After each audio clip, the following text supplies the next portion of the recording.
César Vidal es el primer expositor, aproximadamente 15 minutos va a tomar cada uno. Es doctor en Derecho e Historia, en Filosofía y en Teología. Historiador, escritor, periodista español, autor de numerosas obras de investigación histórica, ensayos y novelas. Buenos días, damas y caballeros. Tengo que decirles que para mí es un honor y un privilegio el poder estar esta mañana en este foro de promoción democrática continental, abordando además un tema, a mi juicio, tan enormemente importante como es el de la semántica y el uso del lenguaje. Obviamente, en 15 minutos esto va a ser un vuelo de pájaro, y un vuelo de pájaro muy rápido. Lógicamente quedarán muchos cabos sueltos, pero sí me gustaría abordar algunos temas que me parecen esenciales. Permítanme empezar con una cita. Dice así: todo el aparato gubernamental se dividía en 4 ministerios. El Ministerio de la Verdad, que se ocupaba de las noticias, los espectáculos, la educación y las artes. El Ministerio de la Paz, encargado de las cuestiones relacionadas con la guerra. El Ministerio del Amor, que se ocupaba de mantener la ley y el orden. Y el Ministerio de la Abundancia, que era el responsable de los asuntos económicos.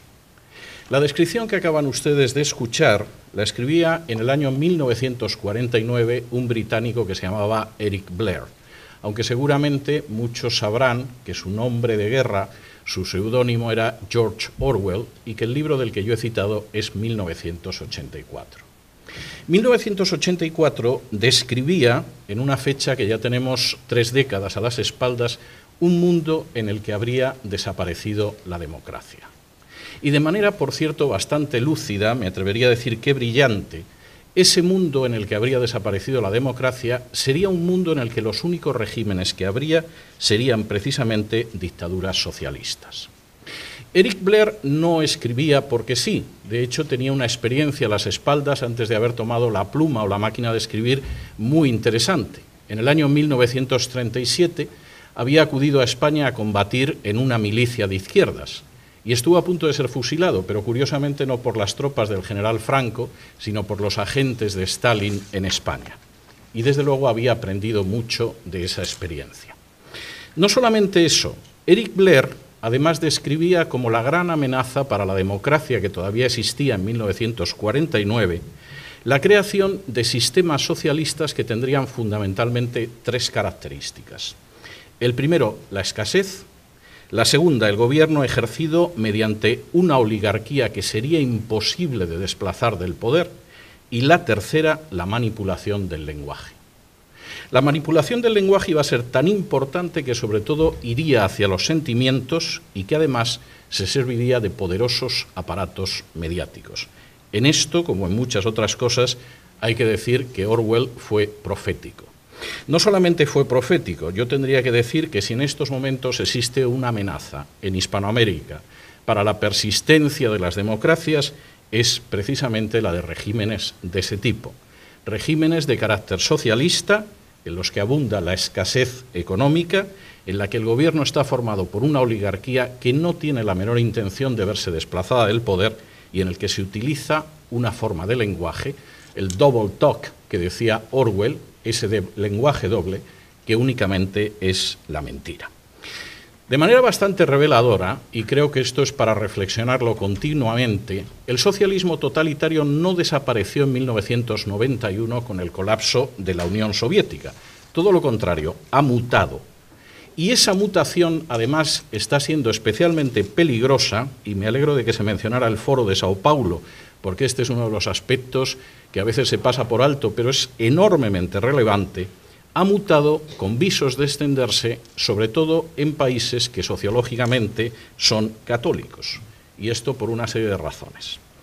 De manera bien reveladora, la base de esa expansión, la base de esa amenaza para la democracia, amenaza real, insisto, y en proceso de crecimiento, aguanta sobre 3 manipulaciones del lenguaje, y son 3 manipulaciones del lenguaje absolutamente orwellianas.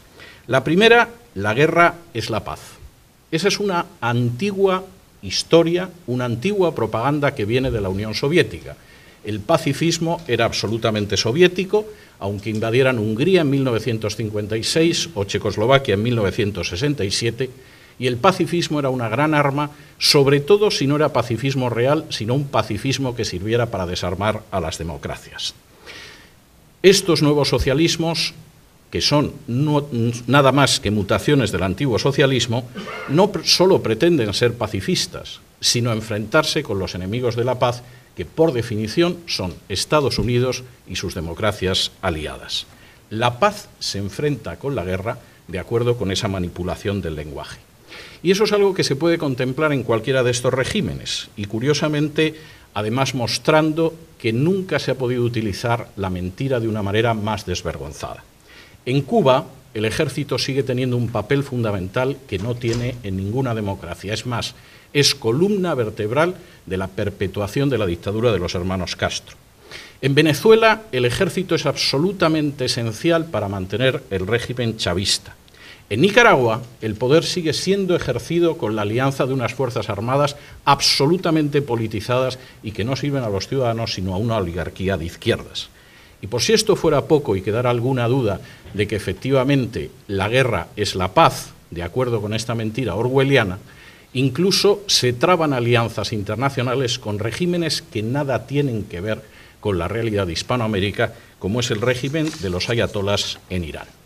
Y añadan ustedes a esa ausencia de paz de los que pretenden predicar la paz contra el belicista Estados Unidos, la violencia oficiosa que va de los piqueteros argentinos a las manifestaciones de repudio cubanas o las milicias chavistas, por citar solo algunos de los ejemplos. Es más, sin el uso sistemático de distintas formas de violencia, sin el control de las Fuerzas Armadas y sin la coacción de los más variados tipos, ninguna de estas dictaduras pacifistas se podría mantener 24 horas en el poder. Segunda mentira, la miseria es la justicia de los pobres. El fracaso del sistema socialista es algo, en términos históricos y objetivos, absolutamente innegable e irrefutable. Solamente las cifras que se publicaron en lo que todavía era la Unión Soviética, en la época de Gorbachov y la perestroika, mostraba que la nación tenía un sistema con unas perspectivas absolutamente miserables para ancianos, enfermos o disminuidos físicos o psíquicos. Es más, la supuesta legitimación del Gulag, si es que se puede legitimar el exterminio y encarcelamiento y esclavización de decenas de millones de seres humanos, no existía. Y eso sucedía en una nación que tenía ingentes materias primas, posiblemente el país más rico del globo en materias primas, un sistema educativo de elevadísimo nivel y cuadros disciplinados y preparados. Asuman ese mismo sistema en naciones como Cuba, Bolivia, Venezuela, Ecuador, Nicaragua o Argentina, que ni tiene esa riqueza, ni esos cuadros, ni ese sistema educativo, y a nadie le sorprenderá la miseria. Pero el recurso a la mentira resulta obligado para disfrazar la miseria y la mala gestión de justicia para los pobres. Los ejemplos son muchos, no me puedo detener en todos ellos, pero por ejemplo, es la insistencia en culpar de todos los males económicos de las naciones de Hispanoamérica al régimen capitalista, cuando es muy dudable que en la mayor parte de Hispanoamérica, con las excepciones y los matices que ustedes quieran, haya habido jamás un régimen capitalista. Si por régimen capitalista entendemos el libre mercado, la libre competencia y la justicia independiente. Me permitirán que les diga que, en mi opinión, en Hispanoamérica, en términos generales, lo único que ha habido siempre es una continuación del sistema hispánico de riqueza. Es decir, la riqueza no viene de la libre competencia, del talento o de la independencia judicial, sino que viene de la cercanía con el poder político.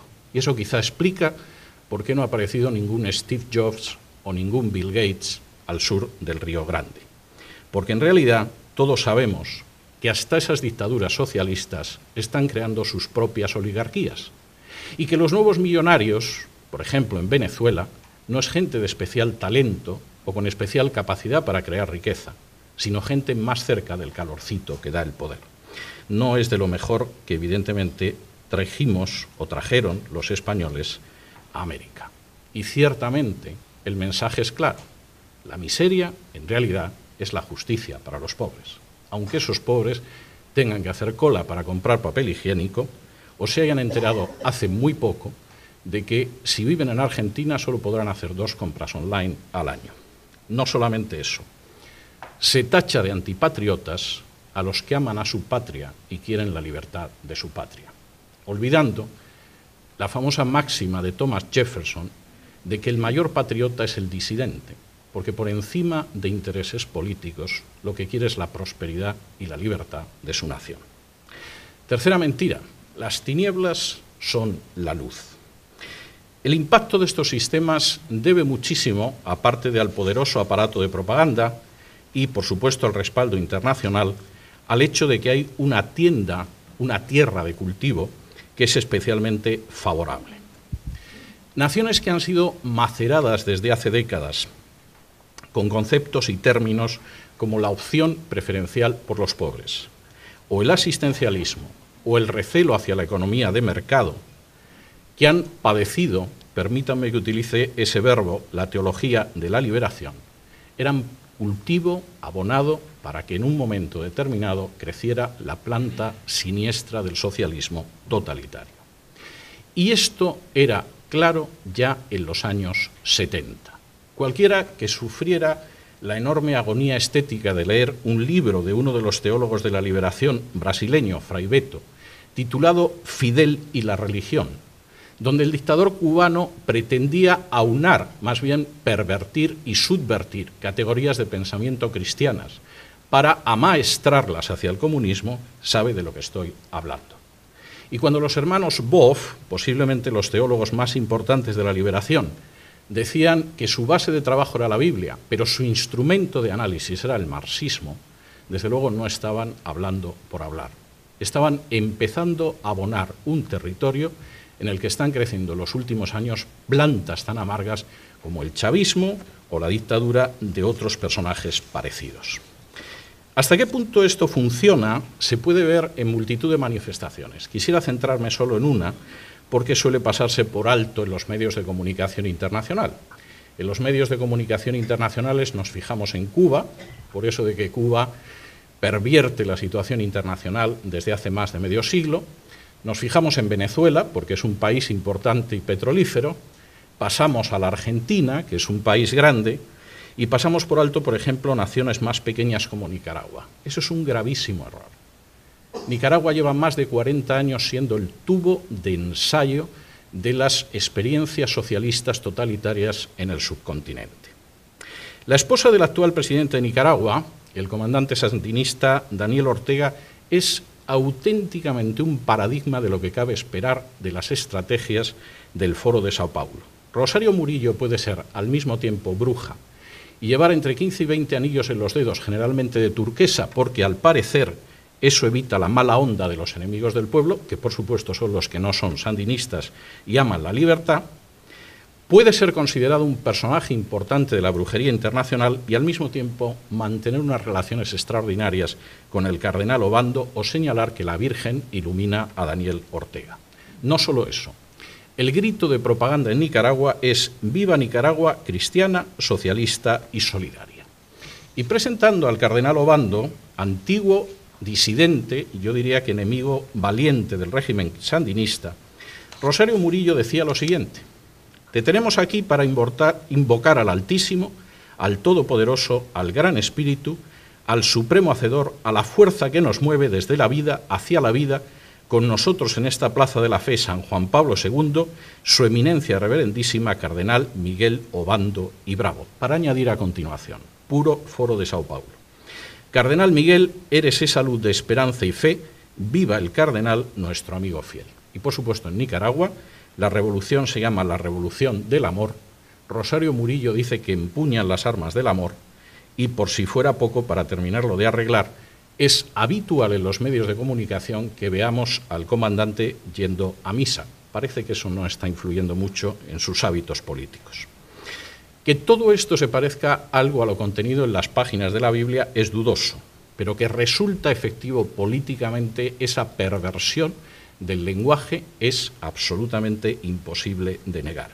Quizá a fin de cuentas, como escribía Pablo de Tarso, a Satanás no le cuesta mucho convertirse en ángel de luz.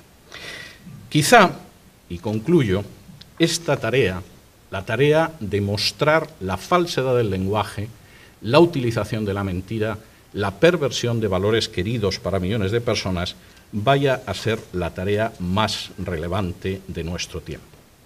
Porque implica identificar primero y denunciar y combatir después cómo detrás de los cacareos en favor de la paz se plantan las semillas de la violencia y de la sangre. Cómo detrás de las proclamas de justicia para los parias de la tierra se agazapa un futuro de escasez, de pobreza y de miseria. Y cómo detrás de las apelaciones más nobles del ser humano, como la de justicia, no hay sino una ansia de poder dispuesta a pactar con cualquier instancia para mantenerse despóticamente. Habría quizá que ir desgranando la realidad para descubrir, como dice un refrán de mi tierra natal, que muchas veces detrás de la cruz quien se agazapa es el diablo. Pero hay que hacerlo con una finalidad, y es la de que el futuro de esos pueblos que amamos y que compartimos una herencia común puedan conocer al final y a la postre los frutos más deseables de la democracia: la prosperidad, la paz y la libertad. Y para esa tarea resulta indispensable el distinguir lo verdadero de lo falso, lo real de lo propagandístico y lo auténtico de lo ficticio. Habrá que asumir, como decía una de las personas que me ha precedido en el uso de la palabra, que al final existe una enorme carga de realidad en esa máxima de Jesús que afirmaba: conoceréis la verdad y la verdad os hará libres, porque si os dejáis llevar por la mentira, solo podréis aspirar a ser esclavos.